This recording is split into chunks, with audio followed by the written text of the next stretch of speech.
Buenos días a todos, mi nombre es César Iliano, soy el director de contenidos de Benaméricas. Como todos los años, Benaméricas ha publicado sus reportes Outlook, en los que anticipamos qué es lo que se espera para el año nuevo que se acerca. En esta oportunidad nos estamos enfocando en el sector de energía eléctrica, que en los últimos 12 meses ha sufrido por un pronunciado bajón en la demanda, especialmente en los primeros meses de la pandemia. En esta presentación les estaré comentando cuáles son las conclusiones destacadas de nuestro reporte, cuáles son los países en que se espera haya más actividad en 2021 y cuáles son las tendencias que podrían ofrecer más oportunidades. Luego, Cristóbal Riego, nuestro corresponsal de energía para el Cono Sur, mantendrá una entrevista con Renato Valdivia, director de comercialización para América Latina de Atlas Renewable Energy. Comencemos ahora con los puntos destacados del reporte Outlook 2021 de Benaméricas. En el sondeo a cientos de ejecutivos del sector eléctrico que hicimos a mediados de año, cuando el panorama era aún más incierto en medio de la pandemia, la mitad de los consultados dijo que esperaba ver niveles de inversión normales recién en la segunda mitad de 2021. Lo que muestra el reporte Outlook 2021 es que la pronunciada caída en la demanda eléctrica, recordemos que en su último pronóstico de la Organización Latinoamericana de Energía se calculó que esa caída sería para América Latina y el Caribe de un 9% este año. Ese bajón sí ha generado un momento de stand-by para muchos generadores. Muchos proyectos serán demorados hasta ver realmente cómo es el escenario de reactivación de la demanda en 2021. Y muchos ejecutivos dijeron que usarán este paréntesis para revisar su estrategia, lo que podría derivar en cambios de diseño o de escala en los proyectos que tienen en sus carteras. En la misma encuesta de mitad de año, ya se anticipaban algunas tendencias que se han hecho aún más claras con el correr de los meses del segundo semestre de este año. En ese momento, los ejecutivos consultados veían a la generación distribuida, el almacenamiento energético y el mercado libre de energía como las áreas en las que más oportunidades habría. El reporte Outlook 2021 de Benaméricas apunta a que la generación distribuida será la tendencia subyacente que avance con más fuerza en la región. En Brasil, por ejemplo, la generación distribuida fotovoltaica ya alcanzó los 4 gigas de potencia instalada. Es 1,5 gigawatts para comercial, 1,5 gigawatts para residencial y 0,5 gigawatts para rural.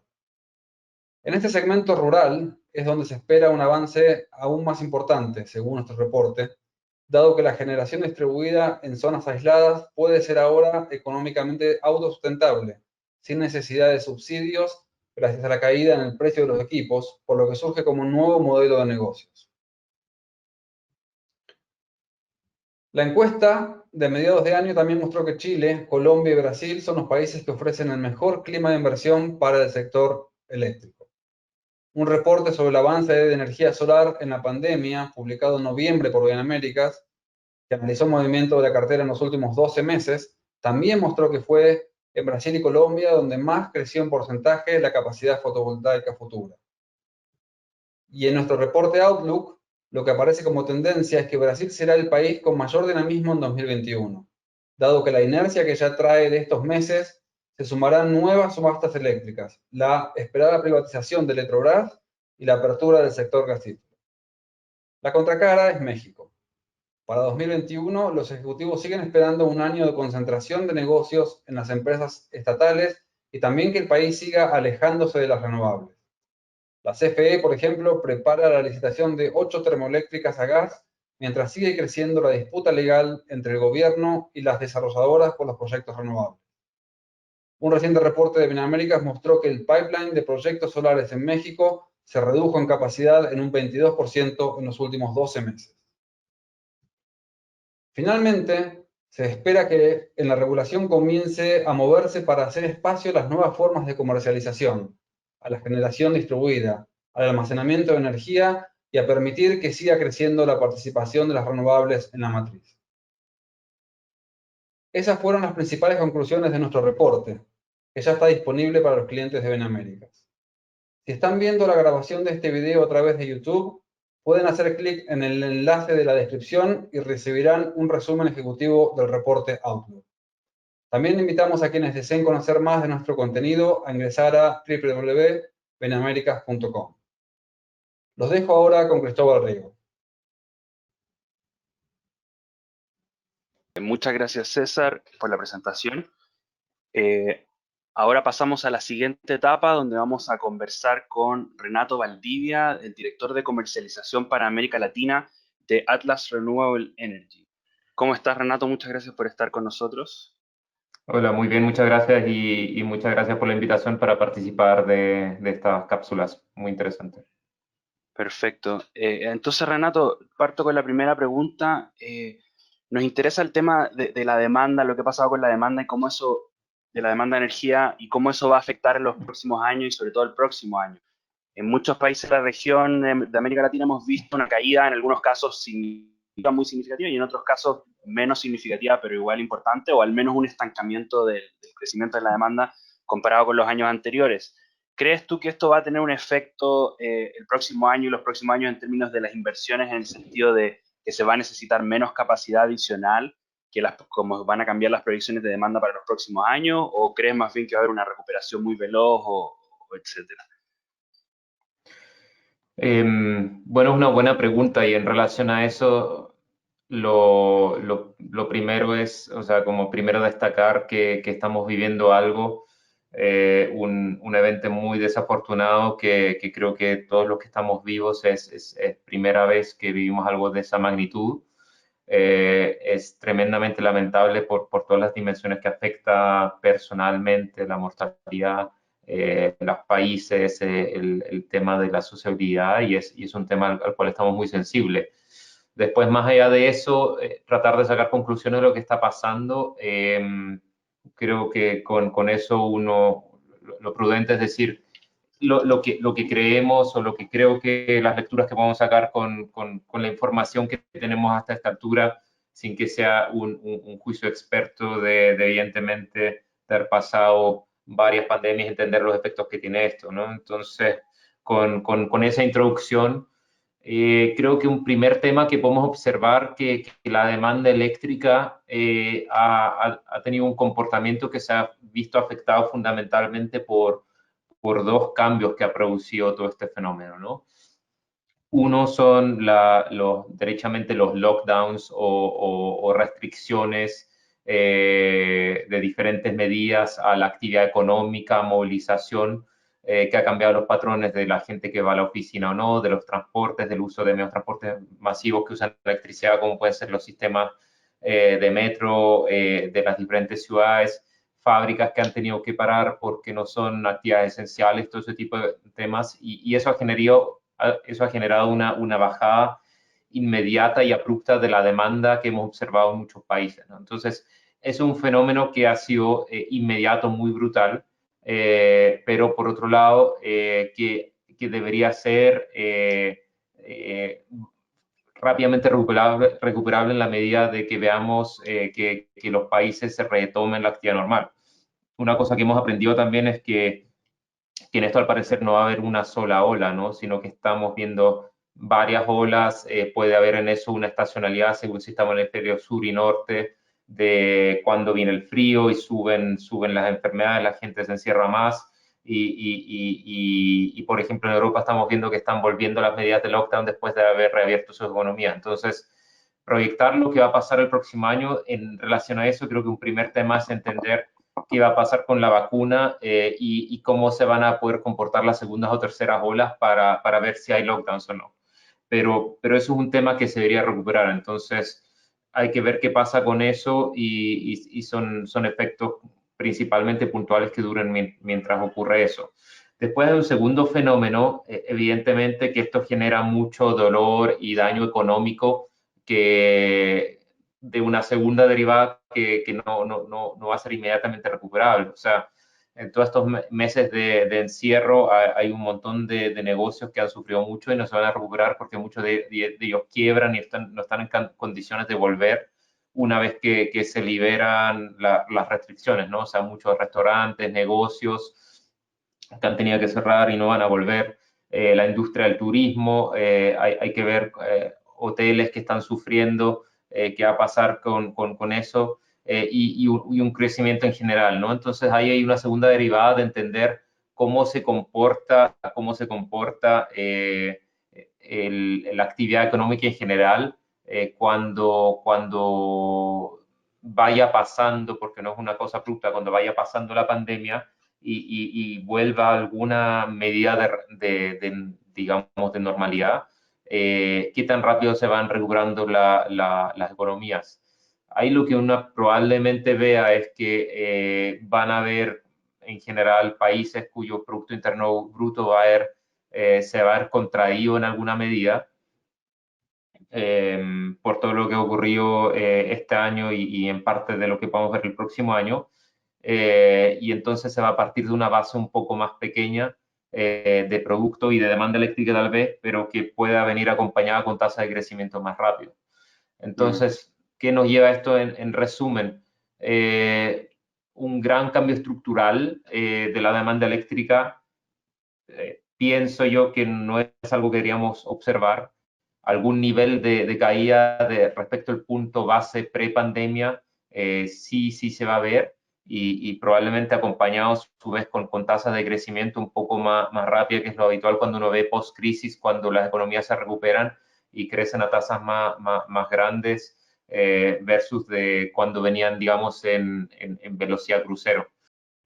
Perfecto, y eso nos conecta súper bien con el próximo tema, porque, bueno, tú hablaste mucho de los efectos lamentables que ha tenido esta pandemia, a todos nos ha afectado directamente en nuestras vidas, y por supuesto, como siempre, las familias más vulnerables son las que se han visto más profundamente afectadas, pero también se ha hablado de un tema en el área energética que podría ser como una especie de silver lining de todo lo que está pasando, de tratar de sacar algo bueno.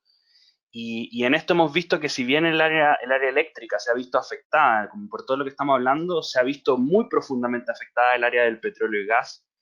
La demanda de combustibles ha tenido una caída, digamos, no sé si es totalmente sin precedentes, pero por lo menos en la época reciente, en la memoria de las personas que están vivas, no tiene precedentes. Y por lo tanto esto ha tenido un efecto muy fuerte en toda la industria y aquí hay quienes hablan de una oportunidad para aumentar el paso de las inversiones en energía renovable. Hemos visto que muchas compañías de petróleo y gas han aumentado su interés en las inversiones renovables. Entonces, ¿qué opinas tú de esta posibilidad de que se habla de una recuperación verde, de apalancar el crecimiento a partir de mayores inversiones verdes en la región en Latinoamérica? ¿Qué potencial le ves a esa idea?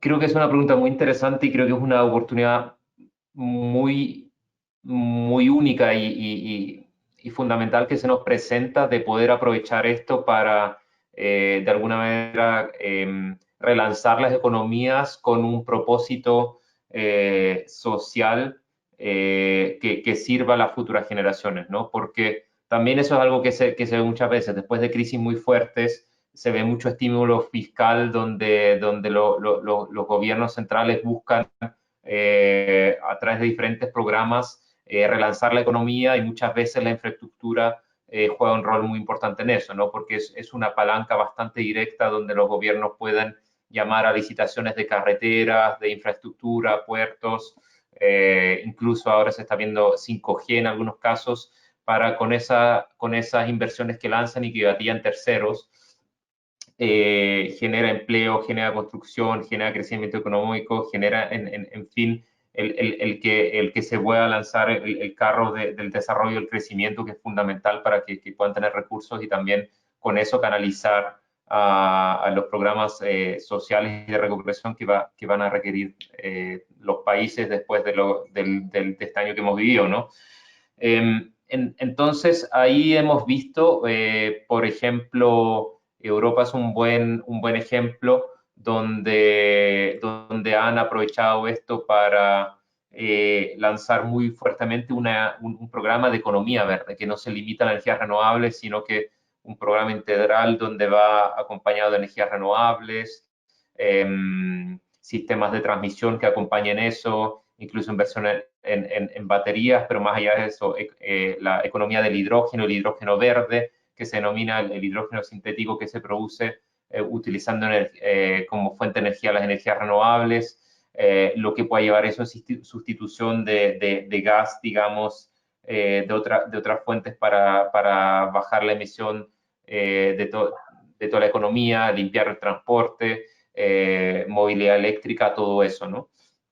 Entonces, ¿cuál es la oportunidad que se presenta en Latinoamérica? Es un poco, va en ese sentido y adaptado a nuestra realidad local, qué es lo que podemos hacer en nuestro contexto, ¿no? En ese sentido va a ser también interesante, creo yo, dada la influencia que tiene en nuestra región, los programas que puede impulsar Estados Unidos en ese sentido, el que pueda volver el acuerdo de París y la presión que genera con eso también en el comercio internacional, tal vez en que las empresas sientan una necesidad de tener una huella de carbono baja, limpia, para no tener barreras de comercio, no verse sujetos a impuestos ni riesgos climáticos en ese sentido, incluso con los consumidores finales que están demandando más y más que las empresas sean responsables y limpias en su trato con el medio ambiente, porque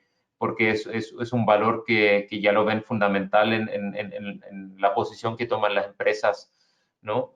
Entonces, una cosa interesante asociado a eso es que las energías renovables, porque el sector eléctrico a su vez hay que desglosarlo, ¿no? Hemos visto bajar la demanda eléctrica, pero las energías renovables en la mayoría de los países han aguantado muy bien y por dos razones, creo yo. Una, por el despacho económico que suelen tener la mayoría de los mercados eléctricos, que significa que se van utilizando las centrales generadoras según cuál es el costo de operarlas, utilizando primero las más económicas y en orden sucesivo las más caras.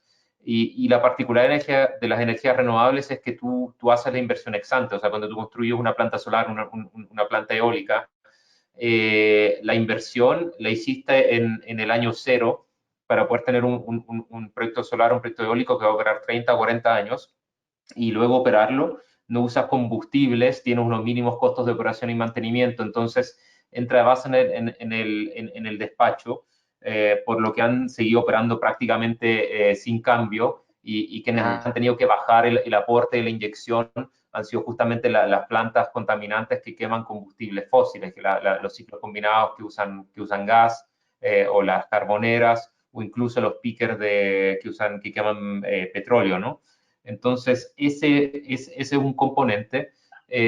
Y segundo, con eso se está viendo también que las energías renovables tienen una ventaja, que para relanzar, digamos, actividad económica se pueden desplegar, construir bastante rápidamente, por lo que puede ser una respuesta bastante rápida en términos de esos programas que pueden usar los gobiernos de infraestructura para impulsar la actividad económica. Perfecto.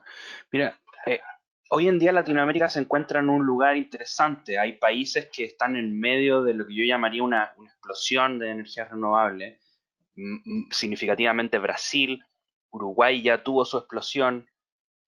Teníamos hasta hace muy poco una explosión muy potente en México, que ahora, bueno, se ha ralentizado por diversas razones. Tenemos también esa explosión ocurriendo en Chile. Hay países que están mirando con interés ir hacia allá, interés en Perú, interés en Colombia, interés en muchos países del Caribe. Y me pregunto, yo recuerdo hace algunos años, había mucho escepticismo sobre la capacidad del mercado de hacer este nivel de transformación, sobre dónde iban a estar los costos.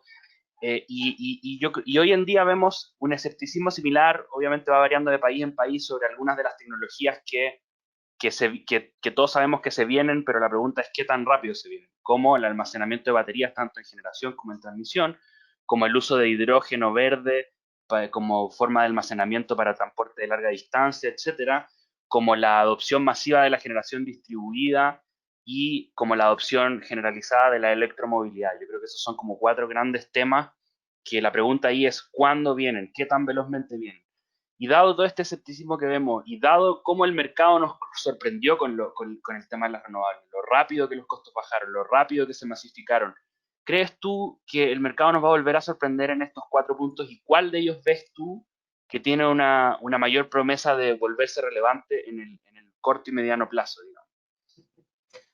Sí, es una pregunta súper interesante para tratar de conjeturar para dónde va el mundo, ¿no? Y muchas veces en el pasado nos hemos equivocado y es tratar de ver cómo podemos hacer una proyección ahora sin equivocarnos. Creo que en eso, muchas veces cuando estás dentro de la industria, tienes la posibilidad de tener una mejor noción de cómo se están moviendo las cosas que las proyecciones que hacen muchas veces think tanks o observadores o consultores externos que proyectan con información que tienen de segunda o tercera mano. Con esa introducción, ¿qué estoy viendo yo? Un tema que ya ni siquiera es futuro, sino que está a la vuelta de la esquina y muchos mercados ya es presente, es el tema de la utilización de baterías de gran escala para almacenamiento o antes incluso para servicios de flexibilidad del sistema. Eso es algo que se va a desplegar muy rápidamente, tiene un valor muchas veces muy inmediato que se puede capturar, por ejemplo, cuando hay que hacer expansión en las redes de transmisión. A veces hay configuraciones que se puede hacer donde con gestión de baterías en origen y destino, origen de donde se produce la energía y destino donde se consume, puedes posponer varias veces o reducir la necesidad de nuevos correos de transmisión que se requieren hacer, que son costosos y en algunos casos también muy lentos de desarrollar y a veces muy difíciles de obtener los permisos, dadas las áreas que hay que atravesar, los permisos sociales, ambientales que hay que obtener.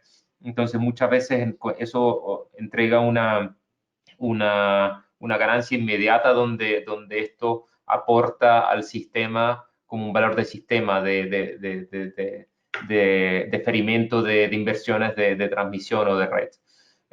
Otros temas es, según los mercados y el tipo de matriz que tengan, el aporte que pueden hacer las baterías en apoyos a servicios adicionales que tienen como flexibilidad, gestión y soporte de voltaje. Ese tipo de cosas es un valor muy importante que pueden aportar a las baterías y puede tener más o menos valor según qué sistema estamos mirando. A veces cuando un sistema tiene mucha capacidad hidroeléctrica o envases que pueden gestionar, tienen bastante flexibilidad, tienen bastantes apoyos de forma competitiva, no hace tanta falta, pero en sistemas más térmicos, eso puede ser una manera muy eficiente también de aportar otros servicios y muchas veces en eso una barrera es que la regulación no está al día para poder remunerar estos servicios que prestan y no están los incentivos o incluso no está la regulación para poder operarlos adecuadamente. Entonces creo que en la medida de que los mercados se pongan al día con esta regulación, eso es un tema interesante. Y después, en un par de años más, se va a ver más y más la integración de sistemas de batería para gestionar portafolios de generación renovable para poder manejar mejor la intermitencia del recurso. Entonces, ese es un tema que en la región tal vez lo vemos como futuro, pero que en otros lados ya se están haciendo muchas inversiones y creo que se va a ver muy pronto y va a crecer muy rápido. El tema de la electromovilidad también creo que es algo que va a llegar más rápido de lo que pensamos. Y también por un tema económico, o sea, muchas veces puede ser ya más competitivo en ciertas aplicaciones cambiar de un motor de combustión eléctrica a sistemas eléctricos según los tipos de usos que tiene el modo de transporte. Y hay otras aplicaciones donde va a ir entrando en la medida que se desarrolle la tecnología, pero que va a hacer sentido económico. Yo creo que en la minería, un caso, por ejemplo, que es relevante en Chile o Perú, vamos a ver en la gran minería que los grandes camiones se van a poder ir transformando a que operen eléctricamente por dos razones, una razón económica y también una razón de la presión de bajar las emisiones que tienen muchas mineras que las llama también a buscar suministro 100% renovable, ¿no? Entonces, tal vez en algunas aplicaciones cuando hay unas rutas predeterminadas se pueden cambiar los camiones con motores de combustión interna, motores eléctricos, con bastante facilidad cuando está resuelto los temas como de carga, digamos, toda la logística que va asociada. Transporte privado lo vamos a ir viendo en algunos años más. Yo creo que va a haber un paso intermedio donde mucha gente para uso personal va a evaluar que cuando les toque algún próximo recambio, que le va a salir la cuenta pasarse a un híbrido, y después en un subsiguiente cambio, si sacan las cuentas, cambiarse derechamente a un vehículo eléctrico, considerando el costo de operar, va a ser una mejor decisión económica que seguir operando, utilizando un auto eléctrico. Eso incluso en ausencia de incentivos, mandatos que puedan venir de nivel estatal o de la administración, como algunos países en Europa que ya han anunciado una prohibición de seguir vendiendo motores de autos que utilicen motor de combustión interna después de 2030, por ejemplo. Entonces, donde derechamente dicen no se puede más allá de esa fecha. Ahora, yo creo que eso va a terminar siendo una restricción no activa, que el punto en que en muchos mercados deje de tener sentido va a llegar antes de 2030. Así como muchas veces vemos que pasa con otras cosas. Las cuotas renovables es un ejemplo clásico. O sea, por ejemplo, en Chile, que se puso primero la ley RNC, el 10% se anticipó y después se subió al 20%, y hubo mucha polémica de un proyecto que primero se planteó el 2020, 20% para 2020. Todos los supuestos expertos opinaban que era inalcanzable y que iba a ser carísimo la operación del sistema. Por lo tanto, finalmente se llegó a un 20% para el 2025. Bueno, antes de que terminara el 2020 ya se ha sobrepasado el 2020, entonces una restricción no activa. Perfecto. Y hay otra pregunta que quería hacerte sobre los proyectos que hay de abrir el sector de distribución. Hay, por ejemplo, un proyecto muy notorio en Chile que está ahora avanzando en el Congreso, hay proyectos similares en Brasil, sobre qué se puede hacer, porque el sector de distribución es muy tradicional, tradicionalmente muy regulado, es muy restringido, los precios están fijos, las concesiones son monopólicas, pero hay proyectos sobre qué se puede hacer para incorporar figuras como la del comercializador de energía que puedan inyectar un poco de competencia en el sector, abrirlo a mayor movimiento. Desde Atlas, ¿cómo ven estos proyectos? ¿Qué beneficios creen que puede tener para el sistema, para ustedes como players? ¿Y con qué mirada observan esas iniciativas que se están dando?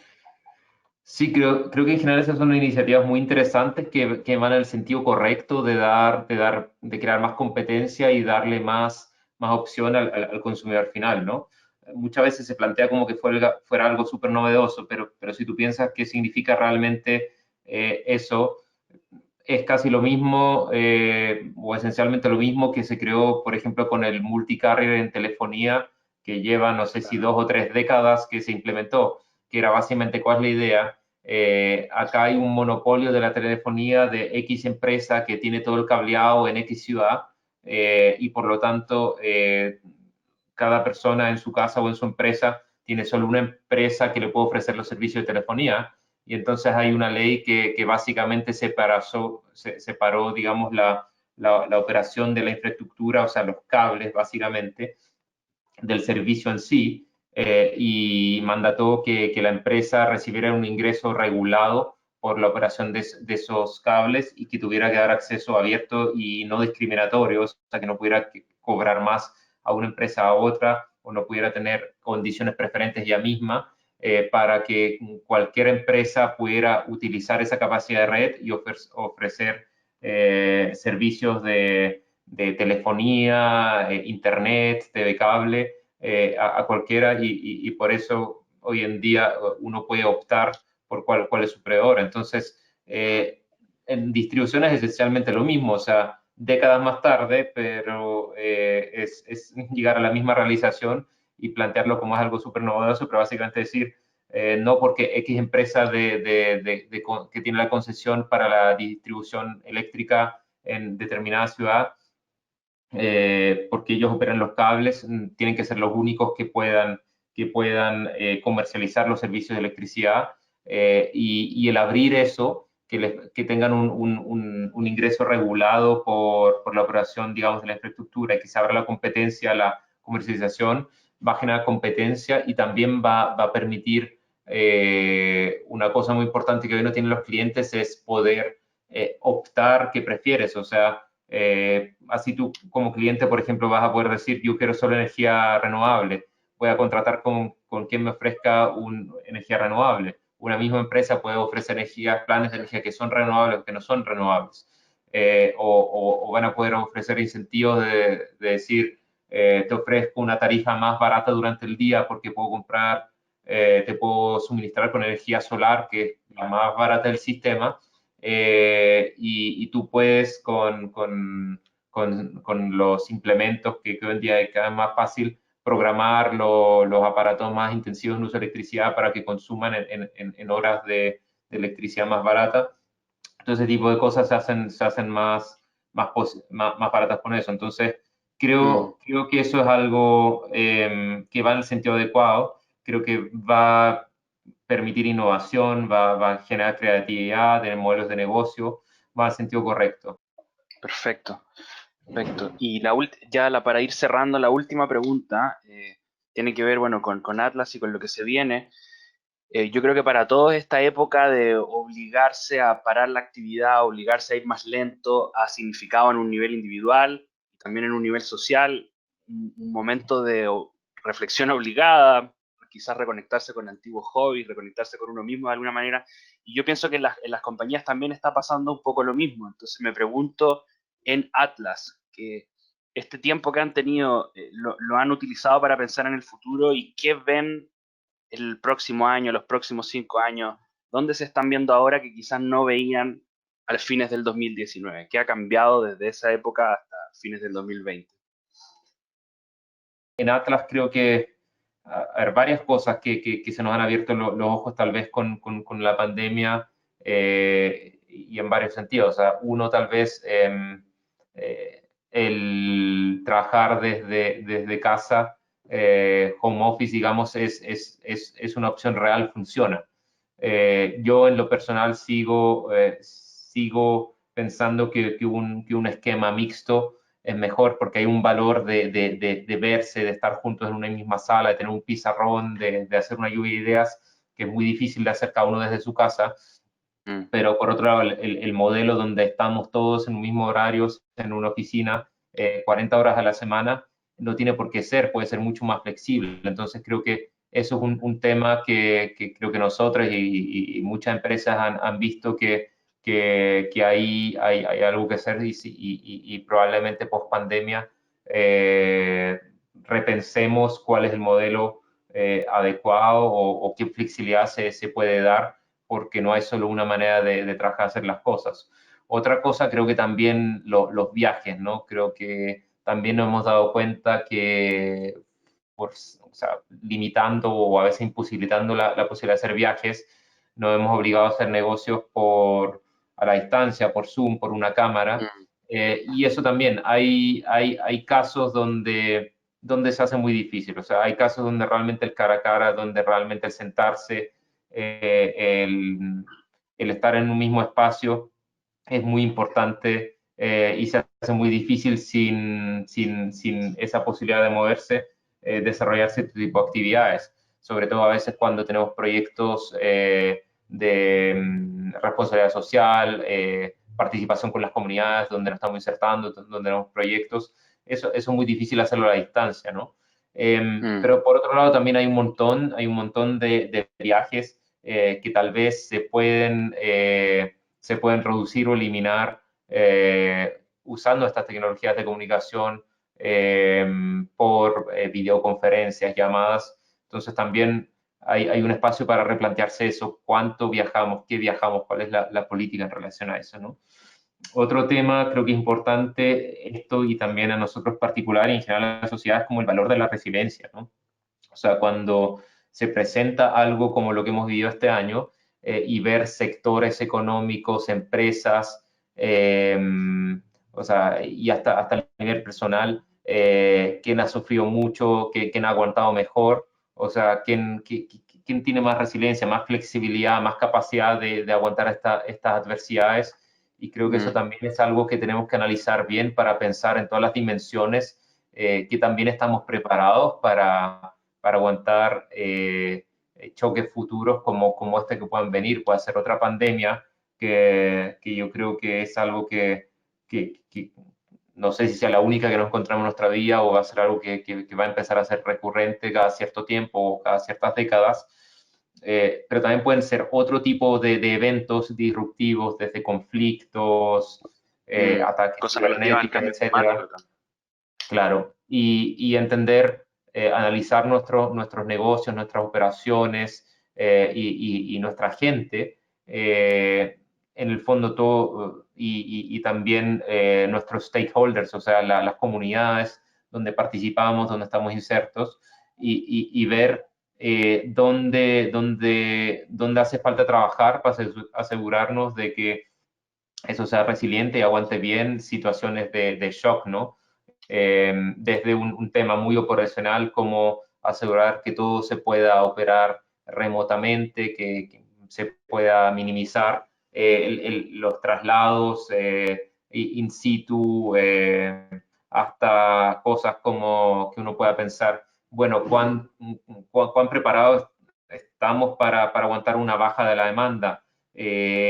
Financieramente, operacionalmente, y a veces cuando uno optimiza demasiado crea sistemas muy frágiles y eso es peligroso y tenemos que tener sistemas que son capaces de manejar con esa volatilidad, esa dinámica, esa impredecibilidad que creo que es propia a nuestra vida y a esta dinámica, este siglo XXI globalizado, dinámico, diverso que tenemos y en el que nadie se escapa, ¿no? Perfecto. Bueno, Renato, muchas gracias por tu respuesta. Fue un placer conversar contigo. Gracias por tu tiempo.